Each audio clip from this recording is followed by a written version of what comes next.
महाभारत की स्त्रियां। शक्ति, कौशल और संघर्ष के प्रतीक।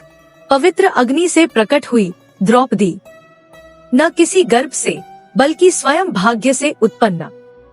उसके वचन राजाओं को कंपित कर देते थे। उसका साहस अग्नि से अधिक प्रखर था। उसे तोड़ने की कोशिश की गई, पर वह स्वयं वह ज्वाला बन गई जिसने अन्याय को भस्म किया। कुंती, मौन में तप की प्रतिमूर्ति। उसने देवताओं से वरदान पाया और देवपुत्रों को जन्म दिया, पर उसका जीवन अपराध बोध और त्याग से भरा रहा।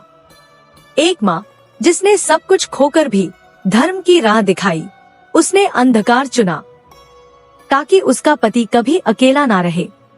गांधारी की पट्टी उसकी कमजोरी नहीं, उसकी प्रतिज्ञा थी, पर उसका मौन सब कुछ निगल गया। 100 पुत्रों की माता ने अंत तक केवल राख देखी और उसकी अश्रुधाराएं बन गईं श्राप की अग्नि। सुभद्रा, कोमल पर अटूट। कृष्ण की बहन, अर्जुन की पत्नी, अभिमन्यु की माँ। उसकी मुस्कान में छिपा था युद्ध का भय। जब अभिमन्यु चक्रव्यूह में गिरा, उसकी गोद खाली हो गई, पर हृदय नहीं टूटा।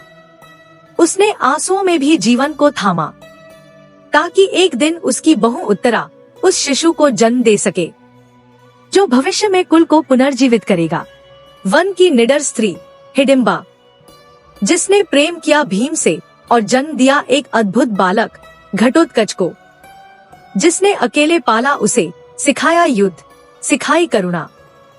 जब घटोत्कच युद्ध में वीर गति को प्राप्त हुआ, उसकी आत्मा भीम के समान अटल रही, क्योंकि उसने जन्म दिया था उस योद्धा को जिसने धर्म के लिए प्राण त्याग किए। उत्तरा, बालवधू, जिसने जीवन की सबसे बड़ी हानि देखी।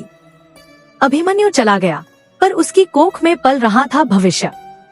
उसने आंसुओं में भी मुस्कान ढूंढी, क्योंकि वही जनने वाली थी उस परीक्षित की, जिसने पांडवों की वंश ज्योति को फिर से प्रज्वलित किया।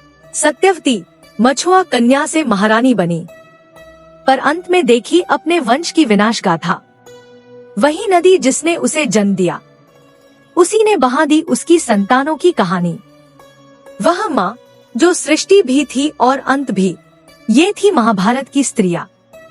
द्रौपदी की ज्वाला, कुंती का त्याग, गांधारी का व्रत, सुभद्रा का मातृत्व, हिडिंबा की वीरता, उत्तरा की आशा और सत्यवती की सृष्टि। जब पुरुष धर्म के लिए लड़े, तब स्त्रियां धर्म बन गई। उनका मौन अब भी युगों तक गूंजता है।